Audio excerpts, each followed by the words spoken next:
어떤 사람이 있었습니다. 이 사람이 밖에서 열심히 밭을 갈고 양을 치고 그렇게 돌아왔습니다. 피곤해서 좀 쉬려고 하는데 집에서 편히 놀기만 한 사람이 밥상을 차려달라고 합니다. 꾹 참고 밥상을 차려주었습니다. 그런데 이번에는 자기 옆에서 물과 수건을 들고 시중들라 합니다. 그리고 자신이 밥을 다 먹을 때까지 기다렸다가 다 먹고 난 이후에 밥을 먹으라고 합니다. 만약 여러분이 이런 상황에 처하게 된다면 뭐라고 하시겠습니까? 네, 그렇게 하겠습니다 라고 하실까요? 아마 부당하다고 항의할 것 같습니다. 자기가 열심히 일한 것에 대한 합당한 대우를 해달라고 요청하지 않겠습니까? 그런데 오늘 예수님의 비유에 나오는 것처럼 만약에 자신이 종이라면 어떻게 하겠습니까? 그것은 마땅히 해야 할 일이라고 생각했을 것입니다. 종은 무익한 존재다라고 여기 표현을 하고 있습니다. 무익하다 하는 뜻은 설모가 없다, 가치가 없다 그런 의미입니다. 그런데 실제적으로 여기서 말하는 무익한 종이라는 의미는 우리는 당연한 일을 했을 뿐 자랑할 것이 없다라는 의미로 오늘 본문 성경에서 사용되고 있습니다. 주님께서 이 비유를 하신 말씀의 의도는 아주 분명합니다. 10절입니다. 이와 같이 너희도 명령 받은 것을 다 행한 후에 이르기를 우리는 무익한 종이라 우리가 하여야 할 일을 한 것뿐이라 할지니라. 이 말씀은 그저 지나가는 사람에게 전한 말씀이 아닙니다. 제자들에게 또 충성한다고 하는 또 믿고 있다고 하는 그 제자들에게 들려준 비유입니다. 오늘날 지금 이 자리에 있는 그 교회에 다니고 있는 충성된 자라고 하는 자에게 들려주는 비유입니다. 내가 수고해서 교회를 세우고 내가 무수한 핍박을 받고 내가 많은 시간을 들이고 헌신했다라고 할지라도 이것이 자기 자랑이 될 수 없다는 뜻입니다. 이에 대한 대가 또한 요구할 수가 없습니다. 우리는 종으로서 당연히 해야 할 것뿐입니다. 그런데 여기서 문제가 되는 것은 우리가 우리 자신을 이처럼 무익한 종으로 생각하느냐에 있습니다. 우리는 당연히 무익한 종이니까 그럴 수 있다라고 하시겠습니까? 아마 사람은 끝까지 종으로 살기가 어렵습니다. 처음에는 종으로 시작하지만 마지막은 주인 행세를 하려고 드는 것이 사람의 본성이 되어집니다. 종교개혁을 일으킨 마틴 루터는 비텐베르그 성당 정문에 교황청을 비판하면서 95개조의 반박문을 내걸면서 그런 종교개혁이 시작이 되었습니다. 이것은 당시 교황청이 성경 말씀에 벗어나서 인간적 교리와 전통을 만들어내었기 때문입니다. 그중 한 가지가 우리가 잘 알고 있는 면죄부입니다. 죄를 면하기 위해서 당시 베드로 성당을 건축하기 위한 기금을 헌물하는 자의 죄는 사해진다는 것입니다. 그 돈이 그 헌물함에 땡그랑 떨어지는 소리가 나는 순간에 연옥에 있는 많은 사람들이 연옥에서 천국으로 올라갈 수 있다라고 그렇게 말하면서 돈을 받고 면죄부를 판매했습니다. 이에 반대해서 종교개혁자들이 죄를 사하는 권세는 그것에 있지 않고 오로지 우리 하나님께 있다라고 하며 믿음을 통해서만 그것이 가능하다고 하신 것입니다. 당시 교황과 사제들의 특권의식에 반발해서 만인사제주의, 즉 모든 사람이 누구의 중재도 없이 하나님께 가까이 갈 수 있다라고 말하는 것입니다. 종교개혁의 주장은 오직 믿음, 오직 은혜, 오직 예수 그리스도, 오직 말씀, 그리고 오직 주께만 영광이다라고 하는 것으로 압축될 수 있습니다. 종교계에서 말하는 이 5대 구호는 한마디로 압축하자면 바로 오늘 본문의 무익한 종의 정신이라고 할 수 있습니다. 오직 은혜와 오직 믿음은 인간의 구원과 제사함은 인간의 행위나 공로로 이루어진다는 것이 아니라는 것입니다. 우리 무익한 종처럼 주인의 관대함만을 기대할 수 있을 뿐이지 내가 이만큼 선행을 했으니 그 보상의 대가로 구원을 주십시오라고 할 수 있는 것이 아니라는 것입니다. 또 오직 말씀은 인간의 전통이나 교리가 하나님의 말씀보다 앞설 수 없다는 것입니다. 우리는 성경이라는 말씀 앞에서 절대적으로 순종해야 하는 무익한 종이라는 뜻입니다. 오직 그리스도는 그리스도만이 우리의 왕이시라는 고백입니다. 교황이나 사제가 교회의 주인이 아닙니다. 그리스도가 아닌 인간이 만들어낸 어떤 이념이나 철학이 우리 구원의 반석이 될 수 없다라는 뜻입니다. 종교개혁은 이처럼 인간이 무익한 종을 선언하는 사건입니다. 마치 자기가 주인인 것처럼 행세하던 인간들이 다시 원위치로 되돌아가는 그 사건이 바로 종교개혁입니다. 오늘날 한국교회도 바로 이러한 종교개혁이 필요합니다. 그 핵심은 예수님이 교회의 주인이 되시도록 하는 것입니다. 한국교회가 무익한 종의 자세를 회복하는 것이 바로 오늘날의 종교개혁이라고 할 수 있습니다. 사실 한국교회는 60, 70년대 참으로 어려운 시대를 보내었습니다. 개척 전선에 뛰어들었던 대부분의 한국교회 목회자들은 참으로 어렵게 살았습니다. 이때는 성미함이라고 하는 것이 있었습니다. 헌금으로 드릴 돈이 없어서 그렇게 살로 헌금을 드린 경우가 있었습니다. 제가 처음 믿는 시기 70년대만 해도 성미함이 있었습니다. 정말로 살로 헌금이 드려지는 것을 저는 보았습니다. 성도들이 자기 집에 살을 모아서 성미함에 엮고 이것이 바로 목회자들의 양식이 되었습니다. 당시 한국교회의 대부분의 신도들은 여성이었습니다. 달리 경제권이 없었던 이들이 목회자를 도울 수 있었던 것은 집에 있는 살을 한 줌 가져와서 바치는 것이었습니다. 당시 한국교회 목회자들과 성도들은 이처럼 어려운 가운데 눈물겹도록 충성했습니다. 그러니 그때 누가 목회자가 되려고 했겠습니까? 목회는 그야말로 그저 말로 하는 정도가 아니라 온전한 십자가의 길이었습니다. 오늘 한국교회가 이처럼 성장하게 된 것은 주의 종들의 그런 수고가 있었기 때문입니다. 그런데 문제는 이렇게 열심히 밖에서 양을 치고 밭일을 하고 집에 돌아와서 발생한 것입니다. 이렇게 헌신해서 큰 교회를 이루었으니 그에 대한 대가를 달라고 합니다. 물질적인 보상을 요구하고 세상적인 명예를 요청하게 되었다는 것입니다. 힘들어 이루어 놓은 것을 남에게 줄 수 없다 하면서 이 목회직을 세습하기 시작했습니다. 내가 고생했으니까 내 몫을 찾아가는 것은 세상 방식으로는 타당할지도 모릅니다. 그러나 주님의 명령은 이와 다릅니다. 우리는 세상의 제자가 아니라 바로 주님의 제자이기 때문입니다. 우리는 무익한 종입니다. 교회의 주인은 예수님이고 우리가 열심히 일했다고 해서 그 대가를 요구할 수는 없습니다. 모든 영광과 권리는 오직 주님의 것입니다. 목회자들뿐만 아닙니다. 장로나 권사 등 임직자들도 권리를 요구하기 시작했습니다. 이만큼 헌금했으니 이만큼 봉사했으니 그 권리를 찾아가겠다는 것입니다. 그래서 오늘날 교회마다 목회자와 장로 간의 갈등이 심각해지고 급기야는 교회가 분열되기 시작했고 장로들이나 목회자들이 마치 기업의 오너가 된 것처럼 자기의 뜻대로 교회를 좌지우지하려고 했습니다.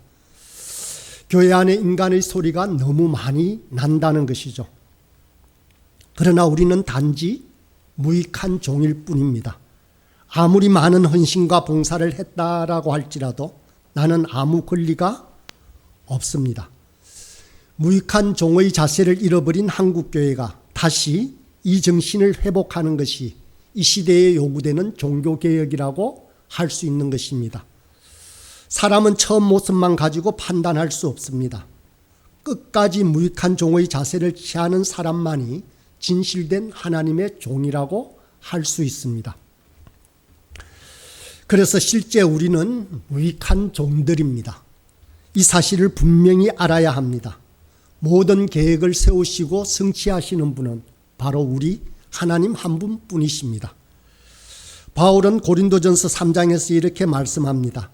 그런즉 심는 이나 물 주는 이는 아무것도 아니로되 오직 자라게 하시는 이는 하나님뿐이니라. 우리의 공로가 전혀 없다는 말입니다. 인간은 농사를 자기 혼자 다 짓는 것처럼 착각하지만 그렇지 않습니다. 씨앗이라는 생명체를 만드신 분은 바로 하나님이십니다. 땅도 땅의 영양분도 햇볕도 비도 적당한 온도도 인간이 만드는 것이 결코 아닙니다. 다 하나님 주신 것입니다. 인간이 적당한 때 씨를 뿌리기도 합니다. 그리고 잡초를 제거하기도 합니다. 농약을 뿌리는 조그만 수고도 합니다. 세상 일도 그렇습니다. 하나님께서 나에게 그런 능력을 주시고 그 일을 할 수 있는 것은 우리에게 주신 사람들과 환경과 제도 때문입니다. 그래서 우리가 그 일을 하지 않으면 그러한 일은 일어나지 않을 것이다 라고 자신하고 있는 사람들이 있습니다. 그러나 결코 그렇지 않습니다. 우리가 하지 않더라도 하나님은 그 어떤 사람을 들어서 사용하실 것입니다. 우리가 이처럼 착각하기 때문에 자기처럼 유익한 종을 대우해 주지 않는다라고 요구하기 시작합니다. 우스갯소리를 잠시 나누겠습니다. 어느 날 코끼리 한 마리가 몸무게를 달아보기 위해서 체중계에 올랐었습니다. 그런데 너무 무거웠던 거죠. 그래서 체중계가 파손이 되었습니다. 그런데 그 코끼리 위에 작은 개미 한 마리가 앉아 있었습니다. 그 개미가 코끼리 보고 뭐라고 했겠습니까?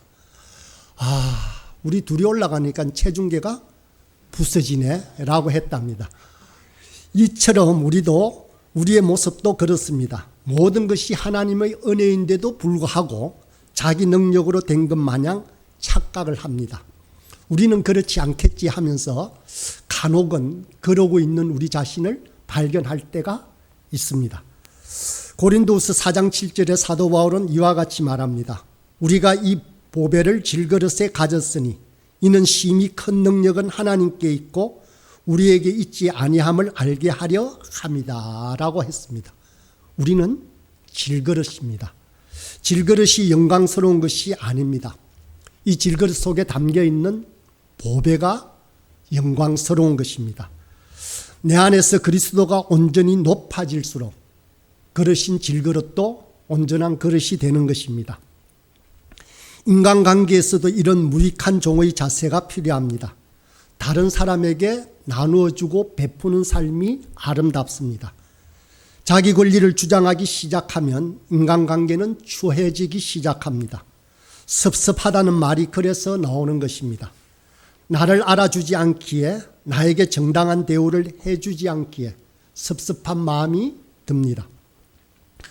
섭섭한 마음이 들면 원망이 생기고 인간관계는 불편해질 수밖에 없습니다. 인간관계의 틀어짐은 바로 이 내가 섭섭하다 하는 이 마음 때문에 시작이 됩니다. 여러분은 오늘 본문의 이 무익한 종의 비유를 보면서 어떤 사람이 무익한 종처럼 사는지 떠오르지 않습니까? 떠오르지 않죠? 누가 떠오르십니까? 이런 사람은 우리 주변에도 많이 볼 수 있습니다. 대표적인 사람이 바로 우리들의 부모님들입니다. 부모님은 밖에서 돈 버느라 힘들어 지쳐서 집에 돌아옵니다. 좀 쉬려고 하는데 어린 자녀들이 와서 함께 놀자고 합니다. 끼니 때가 되니 밥을 차려달라고 합니다. 밥 먹을 땐 또 먹여달라고 합니다. 부모는 자녀들이 다 먹고 난 다음에야 주섬주섬 밥을 먹습니다. 부모야말로 무익한 종의 모범이라고 할 수 있습니다. 그런데 문제는 아이들이 자라서 성인이 되면서부터입니다. 그때부터는 자녀에 대한 기대가 생겨나기 시작합니다. 요즘은 좀 덜하지만 예전에는 다 큰 자녀들에게 부모님들은 요구하고 바라는 마음이 많았더랬습니다. 이 기대에 못 미치면 섭섭함과 원망이 생겨납니다. 그때부터 부모와 자녀들 사이에 소리 없는 전쟁이 시작이 됩니다. 누구 집은 이렇게 하던데 누구 아들은 누구 딸은 이렇게 하던데 라는 말이 나오기 시작합니다. 우리가 은혜로 구원받았듯이 인간관계도 은혜의 관계가 되어야 합니다. 아낌없이 베풀지만 대가를 바라지 않을 때 서로 행복할 수 있습니다. 이 무익한 종은 우리가 잘 알고 있는 동화로 찾아볼 수 있습니다. 머릿속에 떠오르시죠? 아낌없는 나무. 아낌없는 나무의 이야기는 무익한 종의 대표적인 비유라고 할 수 있습니다. 한 소년과 나무가 서로 사랑을 했습니다. 그러자 소년은 어린 시절 그 나무에 그네를 타고 가지를 붙잡고 매달리면서 놀았습니다. 그러나 점점 성장하면서 소년은 더 이상 그 나무에 가까이 하지 않았습니다. 그러다가 이 소년이 타관으로 나가게 되었습니다. 도시로. 그러면서 이 나무에게 와서 열매를 달라고 요청합니다. 이 나무는 아낌없이 자기 나무에 달려있는 열매를 다 털어서 그 소년에게 줍니다. 그때는 이미 소년이 결혼하고 난 이후에 다시 세월이 많이 지나서 다시 이 나무에게 찾아옵니다. 그리고 자기가 이 땅에서 바로 집을 짓고 살 테니까 너의 가지를 달라고 합니다. 그래서 가지를 모두 잘라서 주었습니다. 그러다가 그 소년이 조금 더 세월이 지나서 자기가 배를 타고 나가야 되겠다라고 해서 나무 밑 둥지를 달라고 했습니다. 그래서 둥지까지 다 잘라버리고 밑둥만 남았습니다. 오랜 세월이 지났습니다. 이제 할아버지가 되어진 그 소년이 그 나무를 찾아왔습니다. 이제 나무에는 더 줄 것이 없었습니다. 그러자 그 나무는 그 소년에게 이렇게 말을 합니다. 얘야, 이제 내게 줄 것이 없어서 미안하다. 내 밑둥에 앉아 쉬어라. 라고 하며 그 나무는 참으로 행복해 했답니다. 이것이 아낌없이 주는 나무의 이야기입니다. 이 이야기를 들으면서 누가 또 가장 생각이 납니까? 바로 우리 하나님이십니다.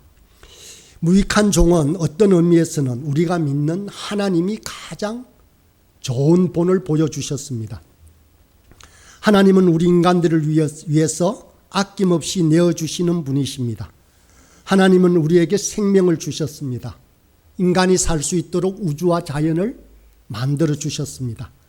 하나님은 그에 대한 대가로 영광만 받으시고 편히 쉬실 수 있는데 어린아이에게 젖을 먹이듯 업어 키우듯 끊임없이 우리 인간들을 돌보고 있습니다. 그런데 인간들은 어떻게 할까요? 감사하며 너무나 고마워하며 지낼까요? 그렇지 않습니다. 어리석은 인간은 죄는 자기가 저질러 놓고 왜 이렇게 연약한 존재로 만들어 놓았느냐고 하나님을 원망합니다. 빨리 도와주지 않는다고 불평을 입에 대고 삽니다. 그렇지만 하나님은 우리들의 이런 모든 투정을 엄마처럼 아낌없이 주는 나무처럼 마치 무익한 종이 된 것처럼 다 들어주십니다. 이것이 하나님의 사랑입니다. 예수님은 높으신 하나님이신데도 불구하고 종의 형체를 가져 사람과 같이 되셨습니다. 자기를 낮추어 십자가에 죽기까지 낮추셨습니다. 우리가 살아나게 된 것은 예수님이 스스로 무익한 종이 되었기 때문입니다. 그렇지 않으면 한 사람도 살아날 수가 없습니다. 여전히 죄의 종으로 영원히 멸망할 수밖에 없었습니다. 주님은 이제 우리가 무익한 종이 되어라고 말씀하십니다. 그리고 다른 사람들의 발을 씻기는 사람들이 되기를 바라십니다.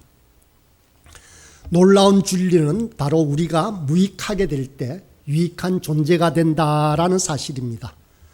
항아리가 설모가 있는 것은 속에 비어있기 때문입니다.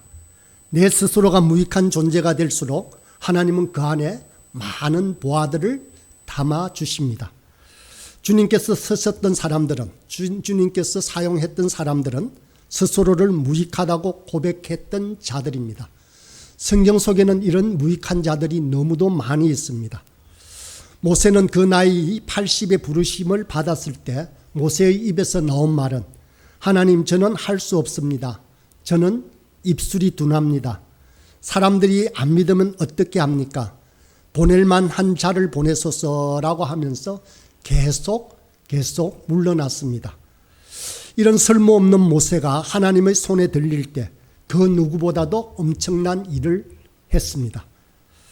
그리고 나는 내 아버지 집에서 가장 작은 자인이다라고 고백하는 기도원을 사용해서 하나님은 이스라엘을 구했습니다. 형제 중 막내 아들인 다윗을 들어서 이스라엘의 왕으로 삼았고 저는 아이라 말을 할 줄 모른다라고 하는 예레미야를 사용하셨습니다. 죄인 중 괴수인 사도 바울을 택하셔서 당신의 복음 전도자로 사용하신 것입니다. 이처럼 하나님 앞에서 무익한 것이 실상은 유익한 존재가 되는 것입니다. 인도의 캘크다에서 빈민들을 위해서 살았던 데레사 수녀는 자신을 하나님 손에 잡힌 몽땅 연필에 비유했습니다. 데레사 수녀는 사람들에게 이렇게 말하곤 했습니다. 저는 우리 주님이 쥐고 있는 몽땅 연필에 피 지나지 않습니다. 주님께서는 그 연필을 자를 수도 있고 깎을 수도 있습니다. 언제 어디서든 무언가를 쓰고 싶으면 쓰시고 그리고 싶으면 그리실 것입니다. 멋진 그림을 보거나 감동적인 글을 읽을 때 우리는 미술 도구나 연필을 칭찬하지 않고 그것을 사용해서 작품을 만든 사람에 대해서 감탄합니다. 실제로 데레사 수녀는 정말 작아서 마치 몽땅 연필과도 같았습니다. 그러나 그녀는 하나님 손에 쥐인 몽땅 연필이었습니다. 몽땅 연필은 무익한 종처럼 주님의 뜻에 순종할 때 아름다운 작품이 그려집니다. 몽땅 연필은 작지만 하나님의 손에 쥐어질 때 위대한 작품을 만들어낸다는 것입니다. 몽땅 연필처럼 무익한 종처럼 쓸모없다고 고백하는 데레사 수녀를 통해서 하나님은 수많은 사람들의 목숨과 영혼을 구하는 지극히 쓸모있는 일을 이루셨습니다. 하나님은 지금도 무익한 자를 찾고 계십니다. 묵묵히 아무 대가도 없이 자기 자리를 지키는 사람을 찾고 계신 것입니다. 누가 보든 보지 않든 알아주든 알아주지 않든 다만 주님의 명령을 기쁘게 감당하는 사람들을 찾으십니다. 아무리 많은 일을 하고도 여전히 나는 그럴 자격이 없습니다 하는 겸손한 사람을 찾으시는 것입니다. 실상 이런 무익한 종이라 고백하는 사람들이 하나님 나라를 위해서도 세상을 위해서도 가장 유익한 사람들입니다. 무익한 종이 유익합니다. 여러분들은 자신이 무익하다고 생각하십니까? 그렇지만 그렇게 생각하신다면 그것은 주님 앞에 유익한 종이 됩니다. 쓸모없는 종 같지만 가장 유익한 사람이 바로 그 사람입니다. 우리의 매일매일이 무익한 종으로 살아가는 저와 여러분이 되기를 간절히 소망합니다. 이제 찬양하겠습니다. 397장입니다.